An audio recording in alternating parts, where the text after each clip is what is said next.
Hello दोस्तों, welcome back to my channel. दोस्तों आज हम लोग सॉल्व करेंगे सोशियोलॉजी का पार्ट 7, ठीक है। और इसमें हम लोग क्वेश्चन नंबर 301 से लेके 352 तक की सॉल्व करेंगे, ठीक है। तो देखिए, सबसे पहले इंपॉर्टेंट मैं आपको बता दूं कि इस वीडियो में हम लोग कॉन्स्टिट्यूशंस ऑफ इंडिया से, मतलब कि भारत का जो संविधान है उससे क्वेश्चंस को सॉल्व करेंगे, ठीक है। मतलब कि उससे जो हमारे शेड्यूल हो गए, आर्टिकल्स का मेन तो हमारे आर्टिकल्स हैं कि आर्टिकल्स से ही ज़्यादा क्वेश्चन से पूछे जा सकते हैं हमारे बीएड प्रथम जो फर्स्ट सेमेस्टर होगा उस पर, ठीक है। तो चलिए स्टार्ट करते हैं, बाकी आगे हम लोग बात करते रहेंगे। तो सबसे पहला हम लोग देखते हैं क्वेश्चन नंबर 301, ठीक। इस पे दिया गया है नीचे, पहला कथन सीधे देख लेते हैं। कथन पहला दिया गया, भारतीय राजनीतिक व्यवस्था की प्रकृति संघीय है, ठीक है। और दूसरा क्या दिया गया, कारण जो है यह शक्ति के केंद्रीकरण पर आधारित है, ठीक है। तो इसका आंसर क्या हो जाएगा, इसका आंसर बी हो जाएगा। तो ए तथा आर दोनों सही है, परंतु आर जो है, मतलब कि जो हमारा कारण है वो एक ही व्याख्या नहीं करता है, ठीक है। तो फिर इसके बाद आगे देखते हैं। अब यहाँ से हम लोग कुछ और इम्पोर्टेंट क्वेश्चंस, तो इसका सेकंड क्वेश्चन हो जाएगा, कौन सा मत बृहत रूप से भारत में क्षेत्रवाद के अस्तित्व से संबंधित है। तो इसका आंसर क्या हो जाएगा, फोर्थ हो जाएगा। तो पहला वाला क्या है, भारतीय संघ से स्वतंत्र होने की मांग। सेकंड में है पृथक राज्य की मांग, और थर्ड में क्या हो जाएगा, पूर्ण राज्य की मांग, ठीक है। तो ये तीनों ऑप्शन सही हैं। फिर इसके बाद सरकारीय आयोग की संस्तुतियां निम्नलिखित में से किससे संबंधित है। तो इसका आंसर हो जाएगा केंद्र राज्य संबंध, ठीक है। तो इंपॉर्टेंट है ये भी, आयोग याद रखिएगा, सरकारीय। और फिर इसके बाद केंद्र सरकार और राज्य सरकारों को प्राधिकरण प्राप्त होता है। तो इसका आंसर हो जाएगा भारतीय संविधान से, ठीक। फिर है केंद्र सरकार, केंद्र एवं राज्यों के बीच वैधानिक शक्तियों का बंटवारा दिया हुआ है। तो इसका आंसर हो जाएगा 7वीं अनुसूची में, ठीक है। अब देखिए, अनुसूची से क्वेश्चन है, इससे इसके लिए मैंने एक ट्रिक बनाई हुई है। आप लोग प्लेलिस्ट में जाइएगा, प्लेलिस्ट में पॉलिटी की जो प्लेलिस्ट है उस पे मैंने पूरी ट्रिक बनाई हुई है इसकी अनुसूची की, ठीक है। तो आप लोग एक बार उसको देख लेंगे, अगर उसको नोट डाउन कर लेंगे तो बहुत ही अच्छा है, और उसको एक दो बार खाली प्रैक्टिस करना पड़ेगा। तो उससे क्या होगा, आप लोगों को ये समझ में आ जाएगा कि कौन सी अनुसूची में क्या दिया गया है, ठीक है। बाकी याद करना, तो देखिए याद तो रहे, अगर ट्रिक याद रहेगी तो आप लोग को खाली हिंट मिल जाएगा कि इस अनुसूची में ये है, ठीक है। तो उसको जरूर से जरूर देख लीजिएगा, क्योंकि एमसीक्यू क्वेश्चन है, आपको हिंट की ज्यादा जरूरत पड़ेगी, ठीक है। फिर आगे देखते हैं क्वेश्चन नंबर 306। इस पे दिया गया, केंद्र तथा राज्यों के बीच शक्तियों के वितरण के लिए भारत का संविधान 3 सूचियों को प्रस्तुत करता है। निम्नलिखित अनुच्छेदों में से कौन से 2 अनुच्छेद शक्तियों के वितरण को नियमित करते हैं। तो इसका आंसर क्या हो जाएगा, अनुच्छेद जो 245 है और 246, ठीक है। तो ये 2 अनुच्छेद दिए गए हैं। फिर इसके बाद संघात्मक राज्य में केंद्र व राज्य व शक्तियों में परिवर्तन किया जा सकता है। तो इसका आंसर हो जाएगा संविधान संशोधन द्वारा, ठीक है। तो जो भी आर्टिकल में जब भी कुछ चीज को ऐड करना होगा या हटाना होगा, ठीक है, तो संविधान संशोधन से ही होगा वो। फिर इसके बाद क्वेश्चन नंबर 308 है, और इस पे दिया गया, संघात्मक सरकार का निम्न में से कौन सा आधार है। तो इसका आंसर क्या हो जाएगा, केंद्र व राज्य के मध्य संबंध, ठीक है। डी ऑप्शन हो जाएगा इसका। फिर इसके बाद दिया गया, संघात्मक शासन में पाया जाता है। तो इसका जो आंसर है वो सी ऑप्शन है, ए और बी, मतलब कि संविधान की सर्वोच्चता भी है और लिखित व कठोर संविधान भी है। फिर इसके बाद क्वेश्चन नंबर 310 है, और इस पे बोला गया, निम्न में से कौन सा एक भारत के संविधान का संघीय लक्षण नहीं है, ठीक है। तो ये बताना है कि संघीय लक्षण नहीं है। तो पहले इसका आंसर क्या हो जाएगा, सी, ठीक है, इकहरी नागरिकता। फिर है क्वेश्चन नंबर 311। इस पे दिया गया, निम्नलिखित में से किस एक का कथन है संविधान को संघात्मक के तंत्र ढांचे में ढाला गया है। तो इसका आंसर हो जाएगा बी आर अम्बेडकर, ठीक है। इंपॉर्टेंट है ये, इसको जरूर नोट डाउन कर लीजिएगा। फिर इसके बाद क्वेश्चन नंबर 312 है और इस पे दिया गया भारतीय संघ व्यवस्था अमेरिकी संघ व्यवस्था से इस प्रकार से भिन्न है कि भारत में क्या है। अब इसको देख लेते हैं। एक लिखित संविधान है, तो इसका आंसर देखिए डायरेक्ट देख लेते हैं। तीसरा जो ऑप्शन है एकेरी नागरिकता, ठीक है, तो ये नहीं है। और फिर इसके बाद है भारतीय संघवाद बल देता है, किसको बल देता है, तो इसका आंसर हो जाएगा राष्ट्र की एकता को, ठीक है। बहुत इंपॉर्टेंट है ये वाला क्वेश्चन, कंफ्यूजिंग हो सकता है ये। और इसके बाद जो ये वाला क्वेश्चन है ये तो बहुत ही इंपॉर्टेंट है। इस पे दिया गया शून्य जो हमारा काल है संविधान का, जो जब बैठक होती है उस पर बोला होता है ये। शून्यकाल का अर्थ क्या है, तो इसका आंसर क्या हो जाएगा, बी ऑप्शन। जब कोई अति महत्वपूर्ण विषय चर्चा के लिए उठाया जाए, ठीक है, जब बहुत ही ज़्यादा इम्पोर्टेंट जो चर्चा होती है उसके लिए बनाया गया शून्यकाल। फिर इसके बाद है लोकसभा में सदस्यों द्वारा निजी विधेयक पेश करने की सूचना अवधि क्या है, तो इसका आंसर हो जाएगा 1 माह, ठीक है। फिर है वर्तमान में डैश लोकसभा निर्वाचन क्षेत्र है, इस संख्या में वर्ष 1971 में कोई परिवर्तन नहीं हुआ है, तो इसका आंसर हो जाएगा 543, ठीक है, 543। फिर है संविधान द्वारा विचार की गई लोकसभा की अधिकतम ताकत या संख्या क्या है, तो इसका आंसर हो जाएगा 552, ठीक है। जो लोकसभा की अधिकतम सीट है वो कितनी है, 552। फिर इसके बाद है लोकसभा में कितनी सीटें अनुसूचित जाति और अनुसूचित जनजाति के प्रतिनिधियों के लिए आरक्षित है, तो इसका आंसर हो जाएगा 131, ठीक है। तो फिर इसके बाद इंपॉर्टेंट एक और क्वेश्चन है, इस पे दिया गया लोकसभा के सदस्यों का कार्यकाल कितने वर्षों तक होता है, तो कितने वर्षों तक होता है, 5 वर्षों तक ही होता है, ठीक। लोकसभा का तुम्हारा कितना हो गया, 5 वर्ष हो जाता है, और जो राज्यसभा है उसका हो जाएगा 6 वर्ष, ठीक है। और हर 2 साल में 1/3 राज्यसभा से सदस्य क्या बोलते हैं हटते रहते हैं, ठीक है। फिर इसके बाद दिया गया लोकसभा के पहले स्पीकर कौन है, तो इसका आंसर हो जाएगा पहले ही जी.वी. मावलंकर अयंगर, ठीक है, बहुत इंपॉर्टेंट है ये भी। और फिर इसके बाद है भारत में निम्न में से किस लोकसभा अध्यक्ष का कुल कार्यकाल सर्वाधिक रहा है, तो किसका हो जाएगा, डॉक्टर बलराम जाखड़। फिर है उत्तर प्रदेश में कुल कितने लोकसभा संसदीय क्षेत्र हैं, तो इसका आंसर हो जाएगा 80, ठीक। तो देखिए ये लोकसभा की सीट हो गई, लोकसभा की सीट यूपी में, ठीक। ऐसे ही मैंने सारे स्टेट्स ही बनाई हुई है, तो ठीक है 2 वीडियो आप लोग देख सकते हैं, या 3 हो जाएगा। पॉलिटी की ट्रिक भी मैंने बनाई हुई है, जो आर्टिकल्स की ट्रिक है वो, ठीक है। सबसे पहले क्या हो जाएगा, आर्टिकल्स की ट्रिक हो गई। फिर इसके बाद जो शेड्यूल है, अनुसूची जिसको बोलते हैं हिंदी में, उसकी ट्रिक बनी हुई है। और ये जो सीट गिवन है, ठीक है, जितने भी लोकसभा सीट्स हैं, ये लोकसभा सीट्स जितनी भी हैं वो सबके लिए मैंने ट्रिक बनाई हुई है, तो उसको देख लीजिएगा, ठीक है। सारी जितनी भी वीडियो हैं ये तीनों वीडियो पॉलिटी की प्लेलिस्ट में पड़ी हुई है, ठीक है। फिर इसके बाद है अगस्त 2018 राज्यसभा के अध्यक्ष कौन है, तो इसका आंसर हो जाएगा एम वेंकैया नायडू, ठीक है। फिर है क्वेश्चन नंबर 324 और इस पे दिया गया है निम्न में से कौन सी राज्यसभा की शक्तियों में से एक है, तो इसका आंसर क्या हो जाएगा, सी ऑप्शन। या गैर धन्य विधेयकों पर विचार और अनुमोदन करता है तथा धन्य विधेयक में संशोधन का सुझाव देता है। फिर है इसके बाद भारत विश्व का विशालतम लोकतांत्रिक प्रजातंत्र है, इसकी प्रथम लोकसभा कब आयोजित की गई थी, तो इसका आंसर हो जाएगा 13 मई 1952 में, ठीक है। कब करी गई थी, 13 मई 1952 में। फिर इसके बाद क्वेश्चन है लोकसभा की सदस्यता के लिए उम्मीदवारों की न्यूनतम आयु क्या निर्धारित की गई है, तो कितनी है, इसका आंसर हो जाएगा 25 ईयर।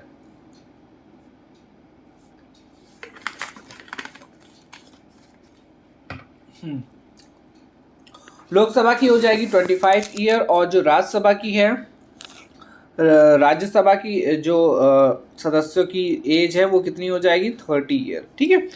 तो लोकसभा याद रखिएगा, लोकसभा 25 और राज्यसभा में 30। फिर इसके बाद क्वेश्चन है नीलम संजीव रेड्डी भारत के डैश राष्ट्रपति थे, तो इसका आंसर कितना हो जाएगा, 6, ठीक है, 6वें राष्ट्रपति थे।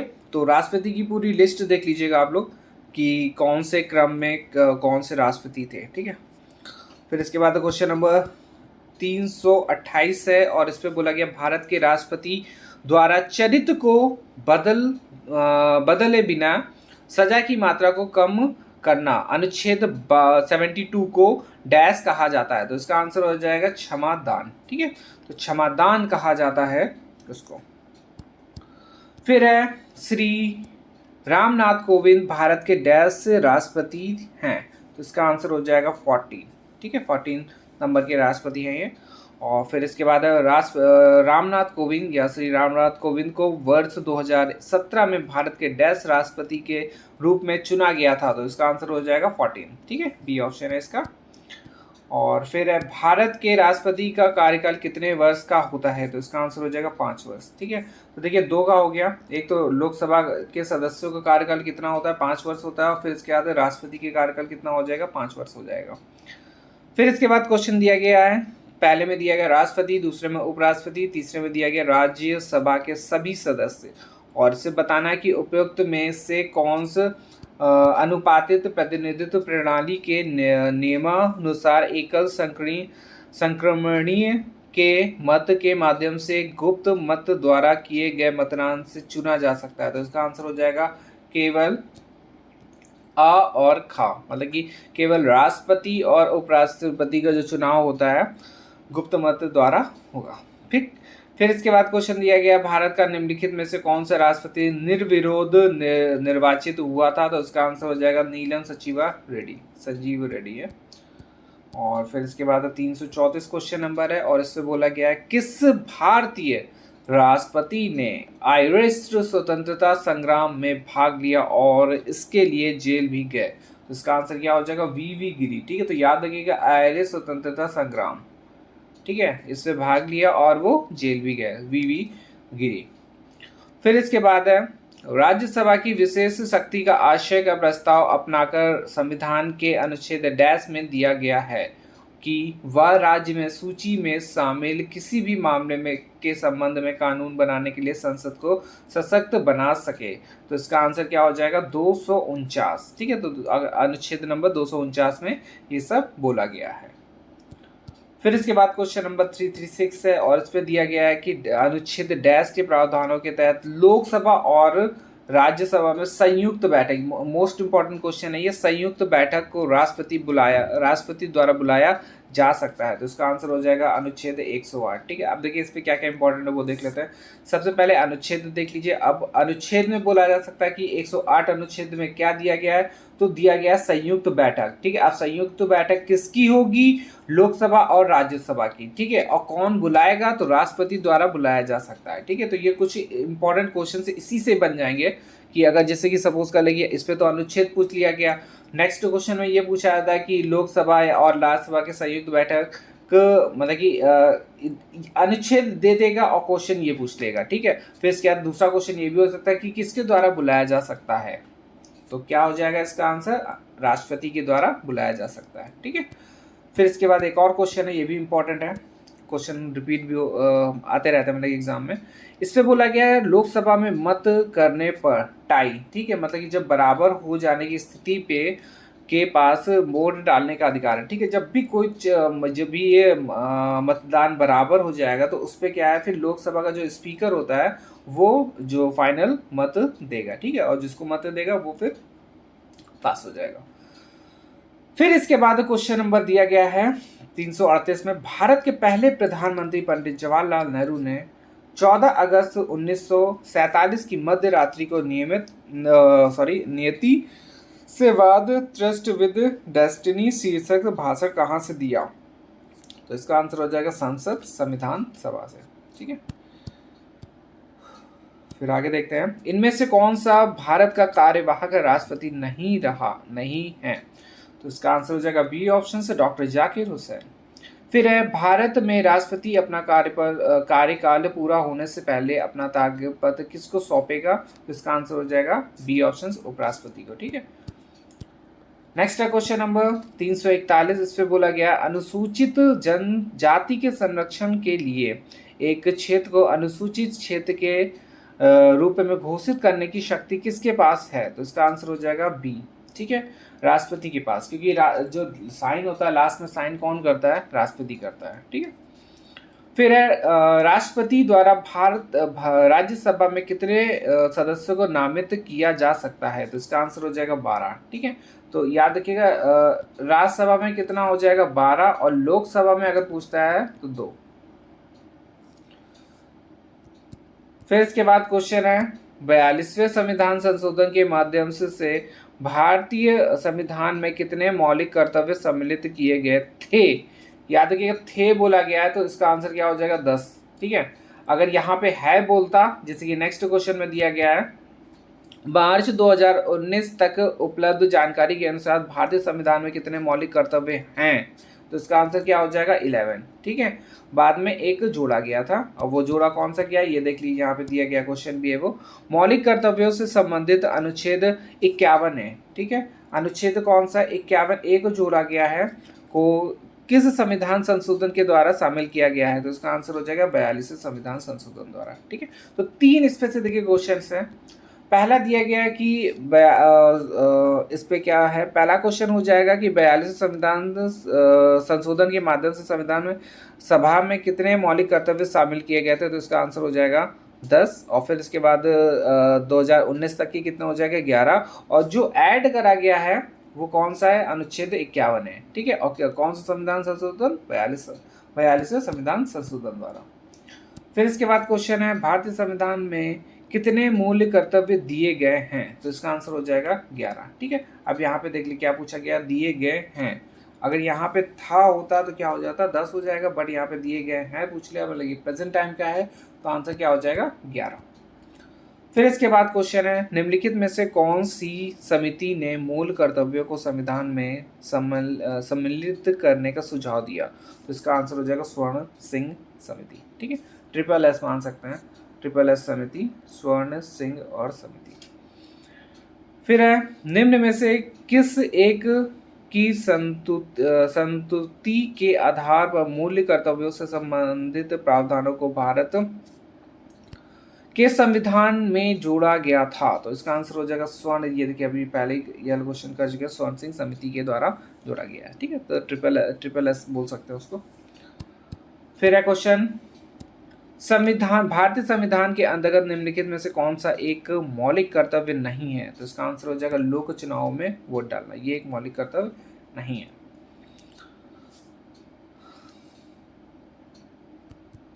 फिर क्वेश्चन नंबर 350 है, इस पे दिया गया निम्नलिखित में से कौन सा एक राज्य का नीति निर्देशक तत्व नहीं है, तो इसका आंसर हो जाएगा डी ऑप्शन, 14 वर्ष की आयु तक के बच्चों को निःशुल्क शिक्षा। ठीक है, तो ये नीति निर्देशक तत्व नहीं है। फिर है भारतीय, ये याद रखें ये नीति निर्देशक तत्व बोला गया है। ठीक है, भारतीय संविधान का निम्न में से कौन सा अनुच्छेद मानव के क्रय विक्रय तथा जबरदस्ती मजदूरी करने पर प्रतिबंध लगाता है, तो इसका आंसर हो जाएगा ए ऑप्शन से, अनुच्छेद 23वां। ठीक है, तो ये होगा हमारे कुछ इंपॉर्टेंट आर्टिकल्स, ही मान सकते हैं, या प्रैक्टिस सेट नंबर 7 था, इस पे कुछ इंपॉर्टेंट क्वेश्चंस भी हम लोगों ने सॉल्व करें। ठीक है, तो फिर अब देखिए कुछ जो इम्पोर्टेंट्स है वो मैंने बता ही दिए कि आर्टिकल्स पॉलिटी में देखिए हाई क्या वो देख लेते हैं।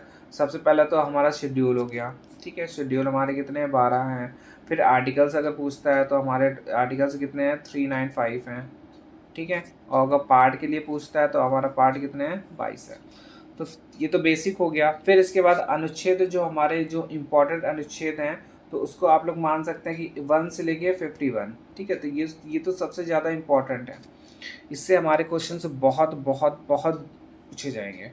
ठीक है, तो इम्पॉर्टेंट है, तो ये 1 से लेके 51 तक की तो याद ही होना चाहिए। ठीक, अगर ये याद नहीं है तो एक बार मेरी ट्रिक देख लीजिए, जो मैंने अभी आर्टिकल्स की पॉलिटी की जो ट्रिक्स हैं, पॉलिटी आर्टिकल्स की, उसको देख लीजिएगा, तो उसको आप लोग को हिंट तो ज़रूर मिल जाएगा। ठीक है, और फिर इसके बाद मैंने जो शेड्यूल की बनाई है वो देख लीजिएगा, शेड्यूल में भी आप लोगों को हिंट टाइप में मिल ही जाएगा। और क्या है, और जो होगा फिर बाद में बताएंगे। ठीक है, डेफिनेशन, हाँ अभी कुछ इंपॉर्टेंट है जो डेफिनेशन है, जैसे दार्शनिक की हो गई। ठीक है, और मनोवैज्ञानिक की हो गई, जो इम्पोर्टेंट इंपॉर्टेंट जो डेफिनेशन पूछी जाती है एग्ज़ाम में कि ये कथन किसने बोला या किसने बोला, ठीक है। तो वो मैं नोट्स बना रहा हूँ, जैसे बन जाएंगे उसको तो मैं फिर आप लोगों को प्रोवाइड कर दूँगा, ठीक है। चलिए आज के लिए इतना ही रखते हैं, धन्यवाद।